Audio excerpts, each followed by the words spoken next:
So without further ado, I am so excited to introduce Jill Santopolo, author of Everything After, and Madeleine Henry, author of The Love Proof.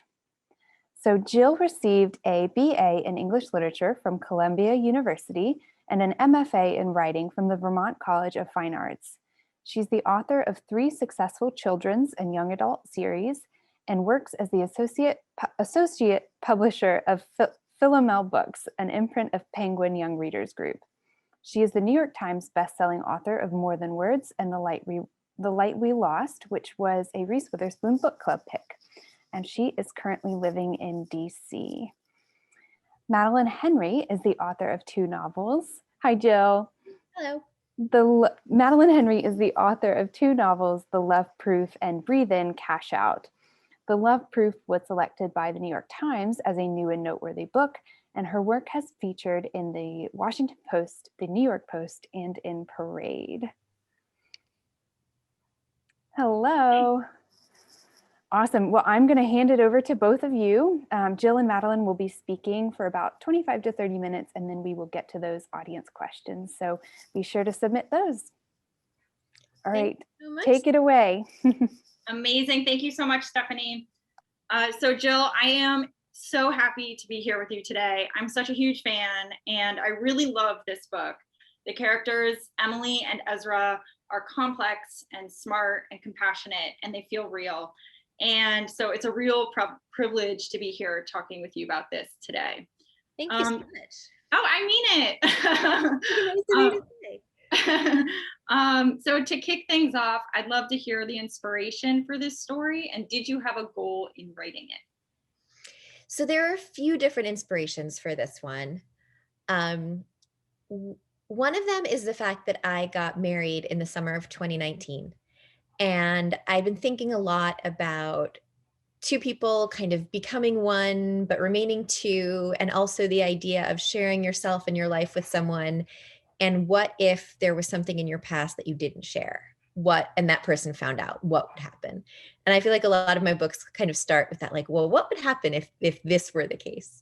So that's sort of where my mind was at. And also there's a lot in it about motherhood and deciding to be a mother and deciding when to be a mother and having trouble becoming a mother. And my husband and I were trying to have a baby for about 7 months of me writing this book. So that was sort of, my head was there too. And a few years before that all happened, I guess 3 close friends of mine had miscarriages. And I'd been talking to them about it. And one thing that kept coming up in all the conversations was that they said that they really felt kind of alone in the experience, because you're not supposed to talk about it. You know, that society says don't talk about your pregnancy before it's, 12 weeks along or 16 weeks along, before it's, really viable. And then if you lose a baby before then, or you lose a pregnancy before then, there's this idea of you have to tell people and then at the same time tell them that you've lost it. And there's just a lot of complication around it. And I wanted to write a book that possibly could help women feel less alone in that situation. And then another fun inspiration was just my love of music. I've played music ever since I was a kid. I'm not good. I'm really not good, but I love it. So I wanted to have a character who was passionate about music, and I ended up with a couple of characters who were passionate about music. And it's that same what if I were really talented, what would that be like?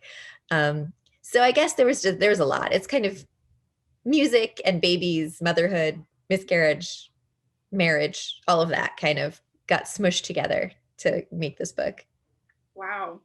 Well, one of my favorite relationships to witness in this book is between Emily and Ezra. So they're married, and Ezra is a medical doctor who heals the body, and Emily is a therapist who treats the mind.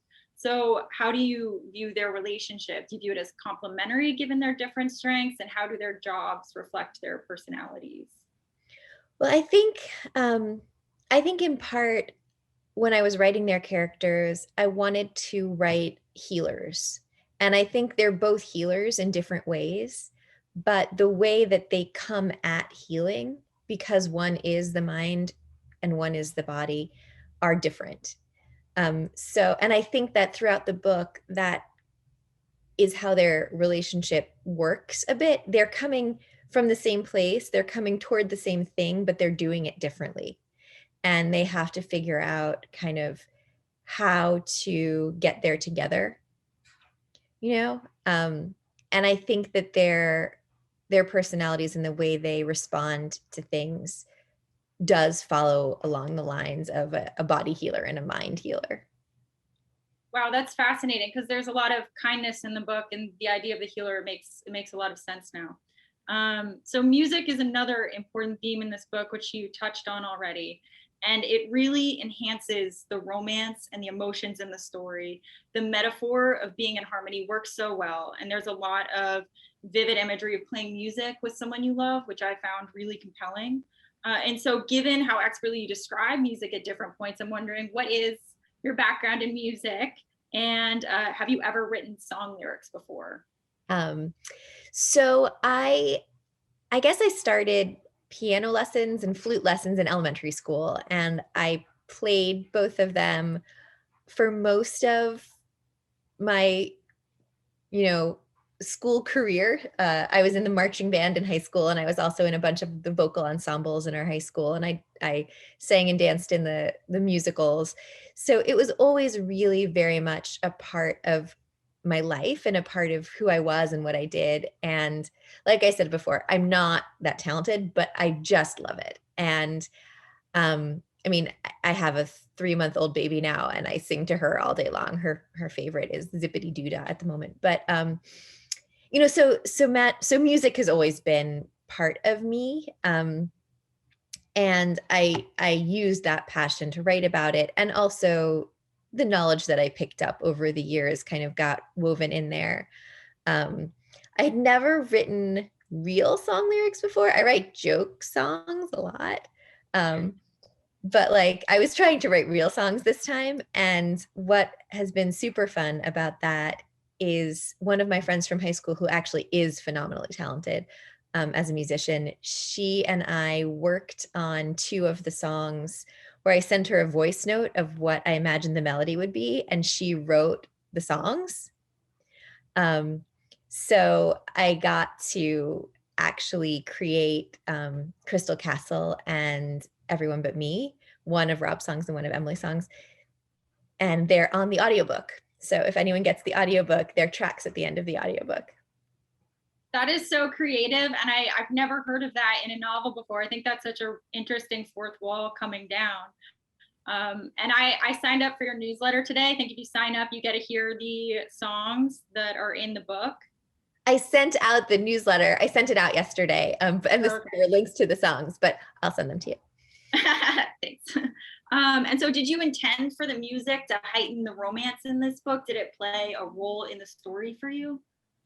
It did. Because I think that creating together is a very romantic act, whether you're creating, dinner together, or creating art together, or, creating a human together. There's something that brings 2 people closer when there's creation that's happening.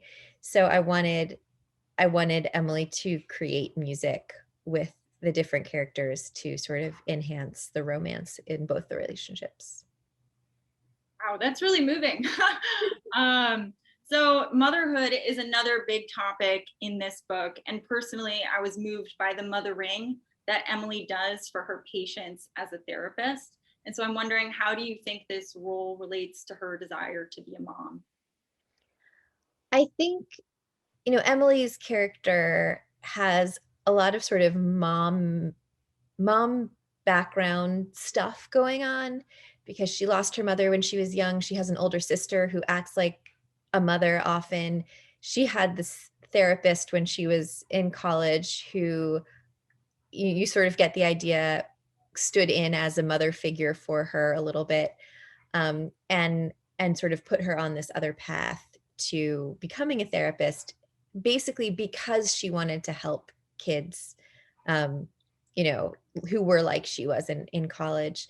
So I think that she's almost paying that stand-in motherhood forward to all of her patients, and has this need to take care of them, I think.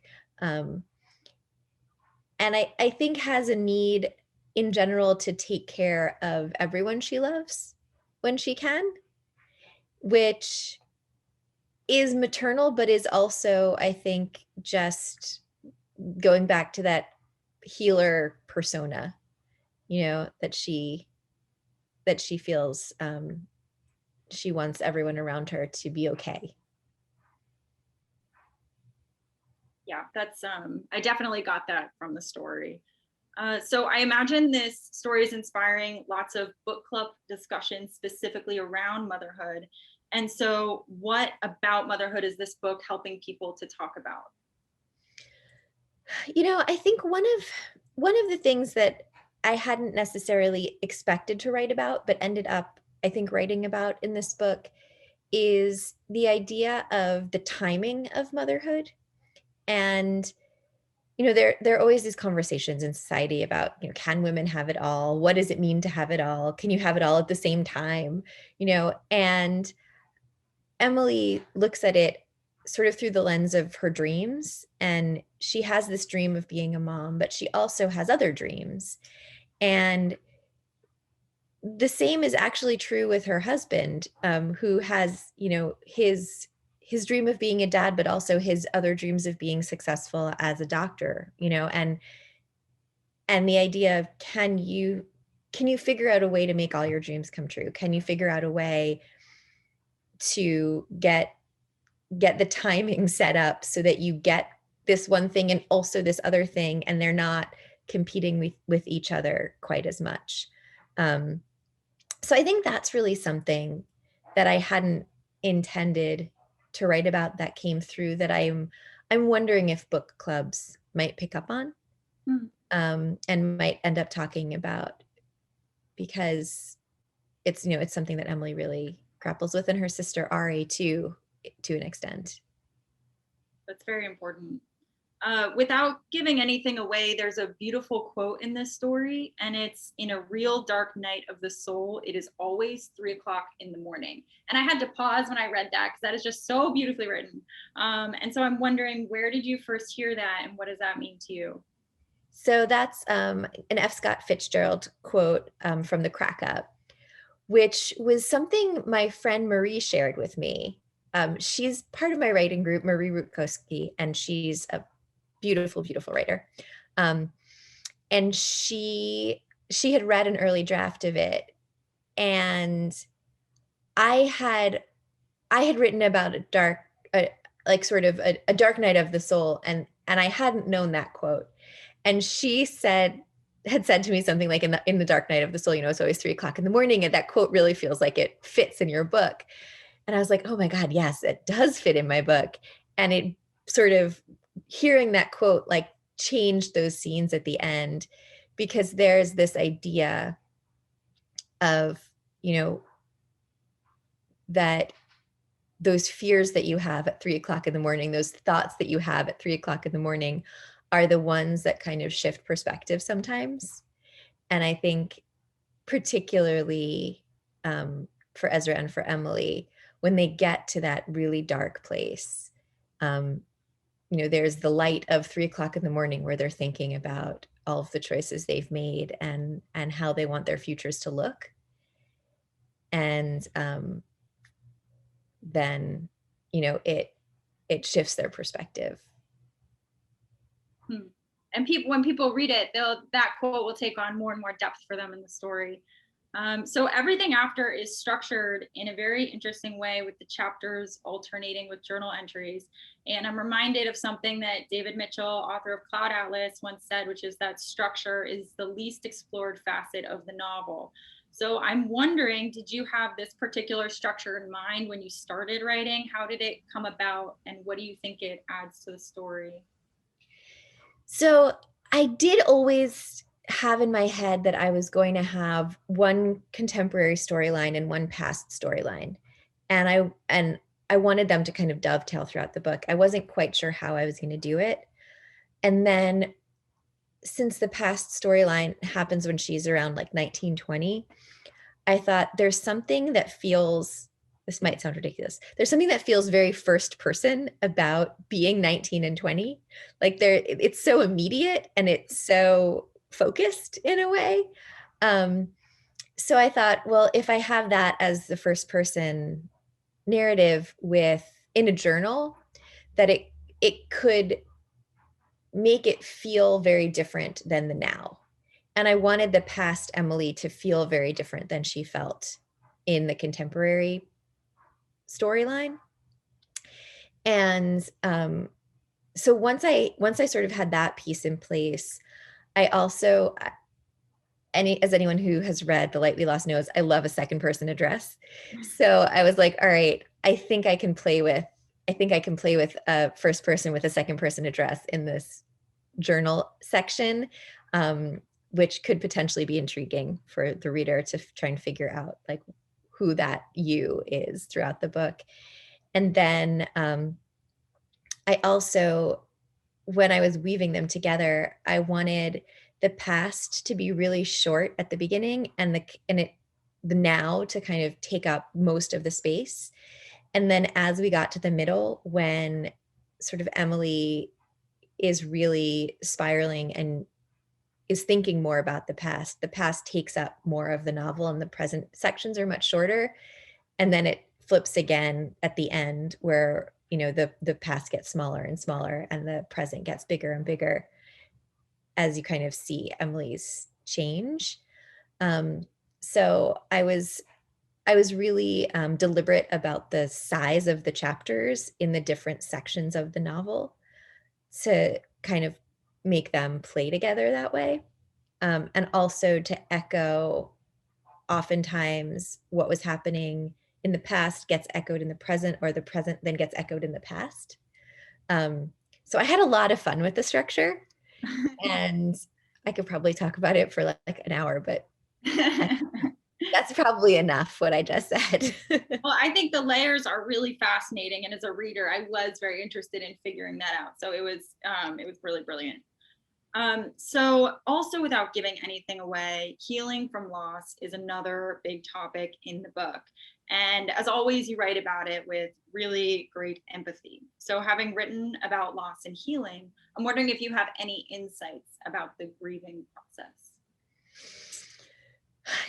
So The Light We Lost, is a book that kind of grieves a lost relationship, and then More Than Words grieves a lost parent. And then this book, Everything After, grieves a lost pregnancy and also a lost dream for a bit.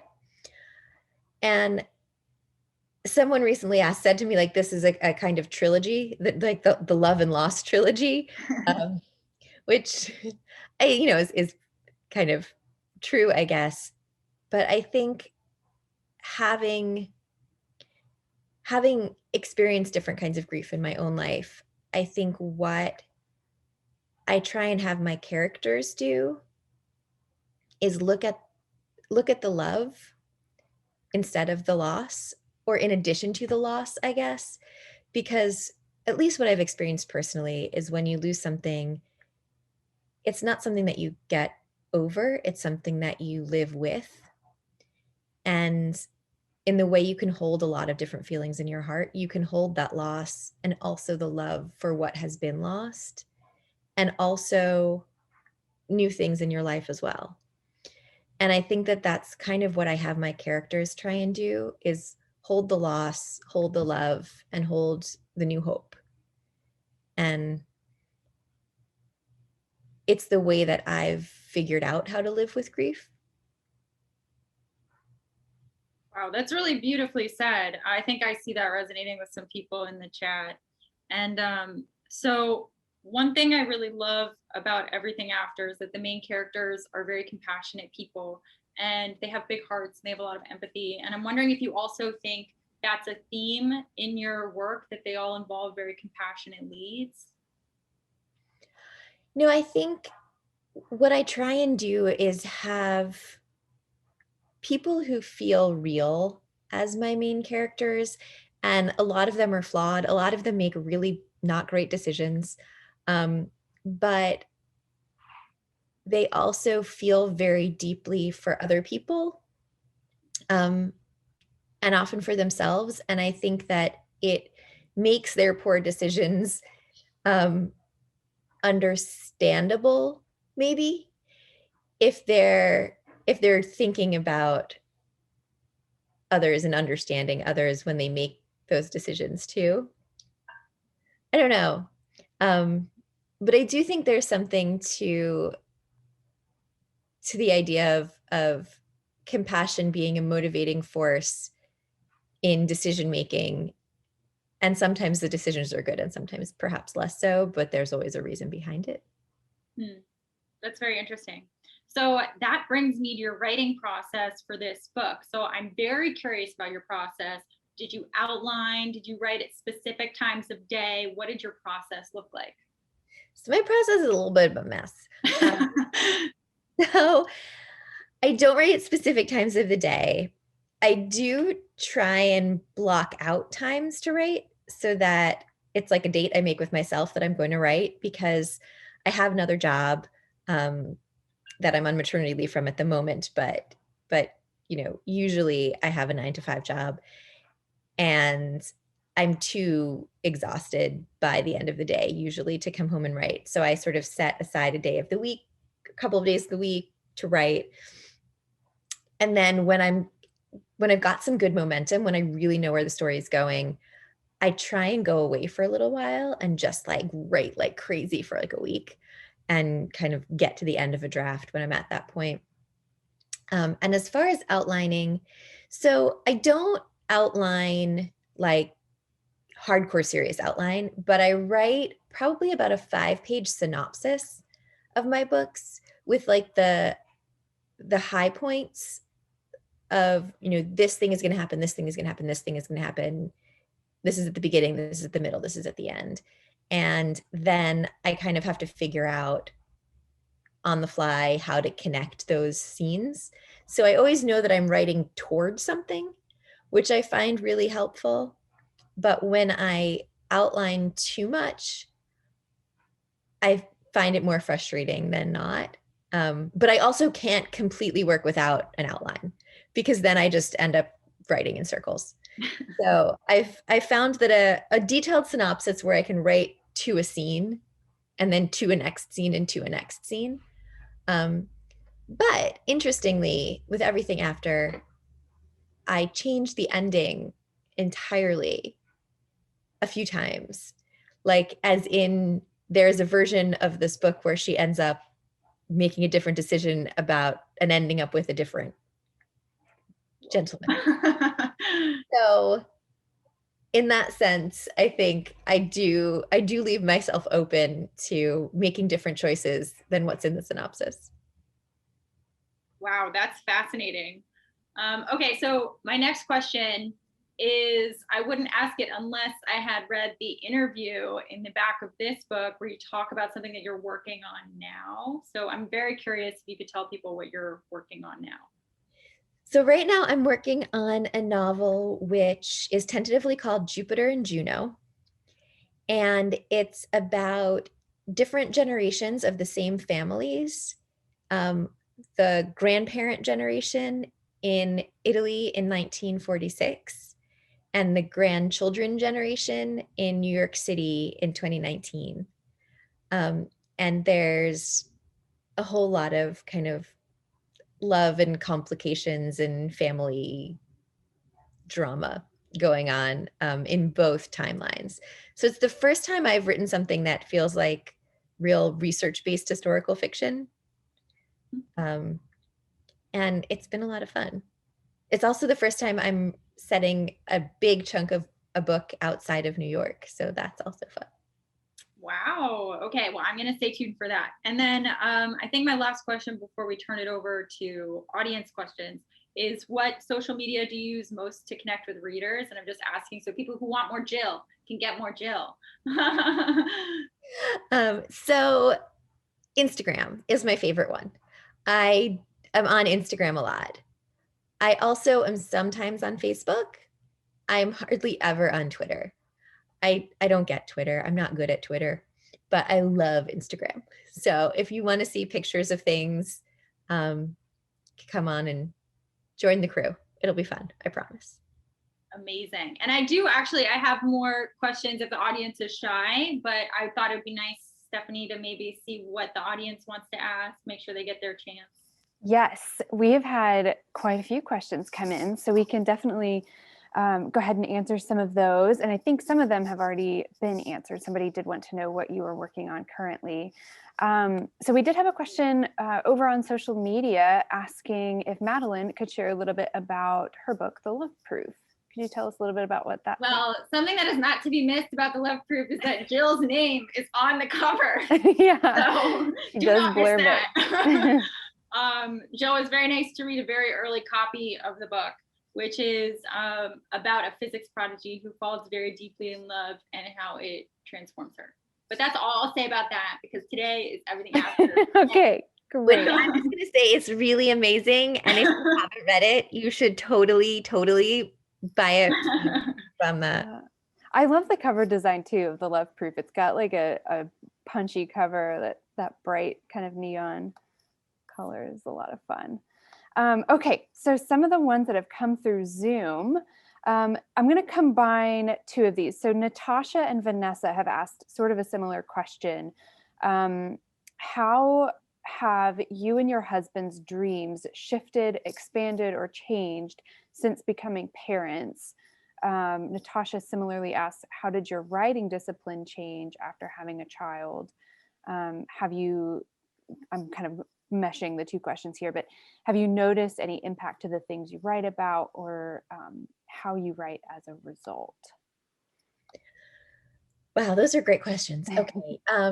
So as far as dreams, I think my husband and I both, wanted to have children. We're both a little bit late to the game. I'm going to be 40 next week. Happy birthday.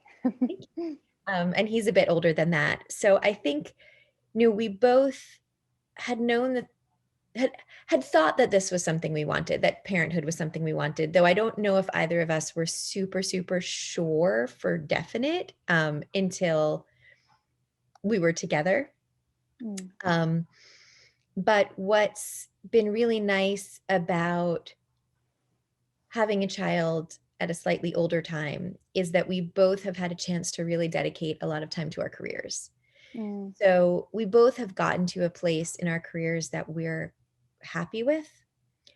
So now we can kind of shift from career dreams to family dreams. And that's been really nice. And as far as my writing, I'm sure I will write about a mother-child relationship sometime soon. Not in Jupiter and Juno, but I'm sure it's going to happen. In Jupiter and Juno, the main relationship, other than romantic ones, is between a woman and her grandmother, which I have a grandmother that I'm super close to and love. So that's been fun to kind of base my heart on. And as far as the practical writing bit, so my baby's only 3.5 months old, so I don't know exactly how this is going to impact long-term, but I will say that sleep deprivation makes writing a little hard. But I've been soldiering on. I've been trying. I took a few months off, to be honest. But recently I've gone back to it, and it's nice to be able to have this other space to work in, and then also come back and hang out with my kid. Yeah. And kind of in a similar vein, Julie has commented that, obviously coronavirus has destroyed a lot of dreams, a lot of plans have changed this year. Have you rethought how much control we have over making our dreams come true, or even choosing which ones we are going to pursue? Getting very philosophical today. I love this. This is such an interesting conversation. I guess that's really interesting. Mm. I guess I would say that I have always felt that we can only control our reactions to what happens. We can't control what happens. So if there are dreams that you have, my thought always is, okay, well, these are the circumstances. This is the current situation. What can I do within that situation and within those circumstances Mm. to move toward whatever my goal is and whatever my dream is? And I think, the pandemic makes that even more clear. But I do think, you can't control what happens. You can only control your reaction to what happens. Yeah. I don't know. What do you think, Madeleine?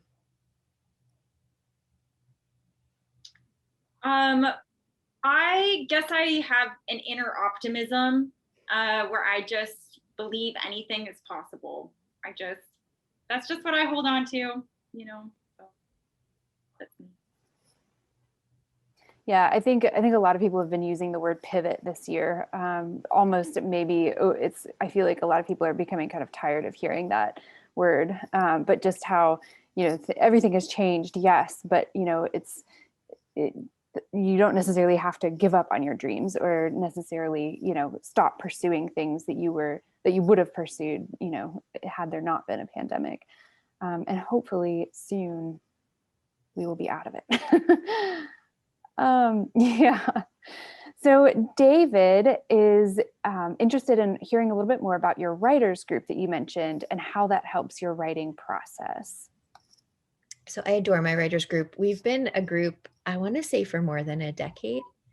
And they read everything I write first. I trust them with my messiest, worst drafts of things. And they're always very understanding and have great ideas. And I think because we've been together for so long, we trust each other so much that we're open to sharing really rough drafts of things. And then we're also really open to any feedback that anybody gives, and really considering it and thinking about it. And I don't think any of my books would be what they are without the feedback from this writers group. And I imagine that they all feel the same way. I don't know if that's true. I haven't taken a poll or anything, but I do imagine that because we all really do read everyone's pieces, at the very, very beginning and help develop and help talk about. So, sometimes I'll give them my synopsis and we'll even talk about the synopsis and they'll say, but why are you going to get to this scene? Like what's important about this? And they've really helped me shape my books because of it. I'm curious if the people in your writers group does everybody write in the same genre or is it kind of mixed? It's kind of mixed. A lot of us write a lot of different things. So I was talking about Marie before, who writes middle grade YA and has an adult book coming out. And then Anne Heltzel is also in the group, who writes YA and has an adult book coming out. Elliot Schrafer, who writes middle grade YA and adult. Mariana Bear, who writes YA. And Anna Godberson, who writes YA also, I think. Maybe another genre, I'm not sure. But so a lot of us are writing in different ways in different places. And I'm writing love stories and some other people are writing psychological thrillers. But I think we're all just happy to read and comment on each other's work. Yeah, I imagine that you get some pretty valuable feedback from people with kind of a wide variety of tastes and styles and all of that. So I'm sure that's helpful. I actually have a related question just to slip in. And that is, so I follow Jill on Instagram, as everyone should. And I saw actually in one of your stories that you mentioned writing advice you were given while you were at Columbia, which was important to you. And the advice was write like your heart is on fire. And so I'm curious, what does that mean to you and how does that play a role in your writing? That's a good question. Yeah, it was actually advice when I was in grad school in Vermont from Sharon Darrow, who's a professor there. And she always said to write like your heart was on fire. And that to me just means like put your heart on the page, whatever is firing you up inside, whether it's, whatever emotion it is, like that's what you should write from. And I always think stories have the ability to connect people, and emotionally is one of the ways that I think they can do that. So I always try and put whatever I'm feeling in my heart ends up in the story. And that's probably thanks to Sharon. So just kind of going off of that, then, does that mean for you that whatever it is that you're feeling in your heart, that these stories are connected on a very personal level? So yeah, go ahead. People often ask me if they're autobiographical, especially The Light We Lost. And what I tend to say to people is that my books are emotionally autobiographical, but not plot-wise autobiographical. So there are a lot of feelings that my characters have that are feelings that I have had at various points. And those make their way into the book, but they're not my story. And the way the characters respond to those feelings are not necessarily how I responded to those feelings, but the feelings are the same. Yeah. Yeah. So Lauren has chatted in and has said a common thing that they get from the first two books was this kind of wondering whether or not you made the right choices regarding romantic love. Like once you choose a partner, were they the right person? Is your soulmate still out there? Did you make the wrong choice? Lauren says, I just love those questions and themes in both books because I feel like I think that way myself sometimes. She says, I don't know what my question is exactly. I just found that super interesting and maybe wondered if you dealt with those questions yourself. Yeah. I love the vulnerability there, the honesty. I think all three of these books, that is a question. And I actually think in Jupiter and Juno, it's going to be a question too. So I guess there is some sort of piece of me that has had that question a lot. And I guess when you're, dating in your 20s and 30s and you've been in relationships and they haven't worked out for one reason or another, I think that at least for me was a question of like, did I make the right choice? Did I do the right thing? Did I am I waiting for someone, or is that someone never out there? Should I have stayed with someone else or whatever? In the end, I'm quite happily married now. So I guess it worked out for the best. But yeah, I think that probably was a question that I had been asking myself for a long time. Yeah, I think we all kind of like to play that what if game. What if I had made a different decision, or what if I had ended up with somebody else? And it can be, I feel like that can be a very, it's a reflective kind of game to play, and it can lead to some self-awareness. But at the same time, like sometimes people can take it too far, and then you just start to overanalyze everything, and then it becomes not very helpful. Yeah. So kind of going back to, let's see. So Natasha has asked, or she says, you also work as an editor. Do you have an editor for your work, or do you get to your finished book on your own or with your group? So I have approximately 97 million people read my books, including my absolutely wonderful editor, Tara Singh Carlson, who works at Putnam. But my writing group reads at least one, if not two drafts of my book. Then my agent reads a couple of drafts of my books. And then depending on what exactly I'm writing about, I have a bunch of experts in different fields read drafts of my book. So for this one, I had a few different therapists, medical doctors, musician, music manager, and I talk to them too. And then they also read. And I had a few friends read as well. I always have a couple of friends who I are old friends of mine who are not involved in editing or writing in any way, but are just like people who love books. So they've read all of my books too, just as kind of the like reader response. And then yeah, depending on the book, maybe a couple of other people. There were a couple of friends who read it who had miscarriages to sort of vet that aspect of it.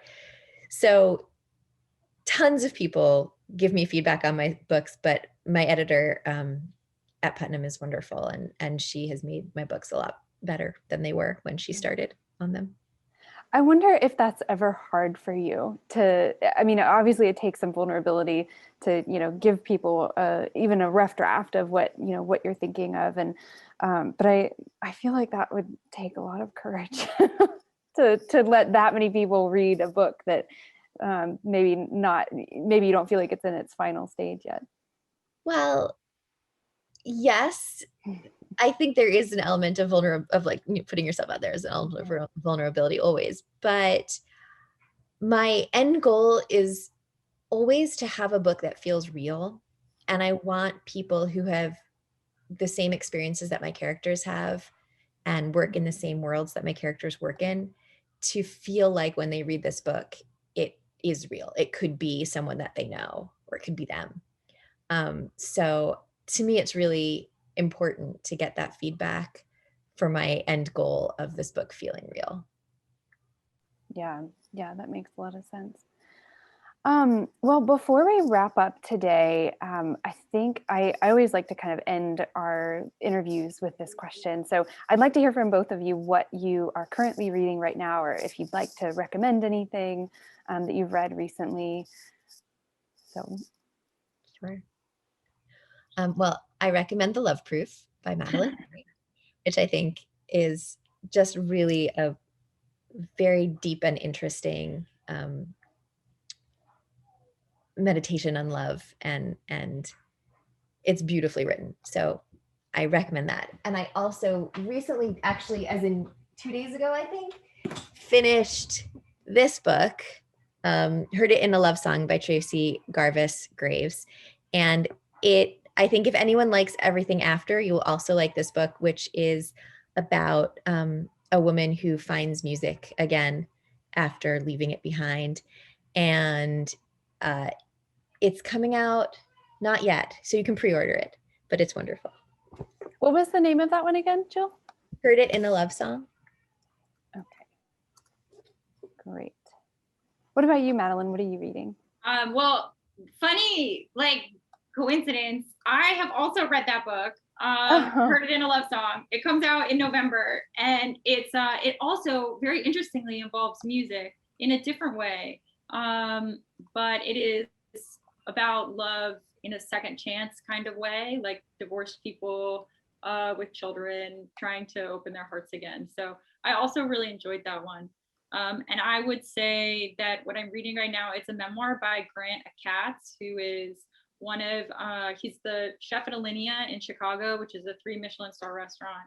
And he is regarded as one of the best chefs alive, who also does not have the ability to taste as a result of tongue cancer. So I'm reading his memoir. Yeah, and his restaurant, Alinea, it's a really fascinating place. They do a lot of food chemistry, so sugar-shaped balloons and interesting things, but it's this tragic fact that he can't taste. That is fascinating. Yeah. And that is Life on the Line? Yeah, exactly. Okay, I was gonna try to find that one and pop it in there. Okay, I'll do that in a second. All right, so that was Life on a Line by, what's the name of the chef again? Grant Katz, Achatz. Okay, awesome. Well, thank you both so much. This has been a really fun event, and I've loved all the questions that everybody has asked, and I think it's been really good insight into writing process and all of that. So thank you both so much, Jill and Madeleine, for joining us today, and thank you so much to everybody watching. I did just pop the link in to both books, Everything After and The Love Proof, and Heard It in a Love Song, into the chat. So those are available to purchase for anybody interested. And just a reminder, this event is recorded, so if you want to go back and rewatch it, you should be able to do that in a little bit. So it's on Facebook, and it should be on YouTube soon. So thank you so much again, and I hope everybody enjoys their weekend. Thank you. Thank you, Madeleine. Bye. Bye, everybody. Thank you, everyone.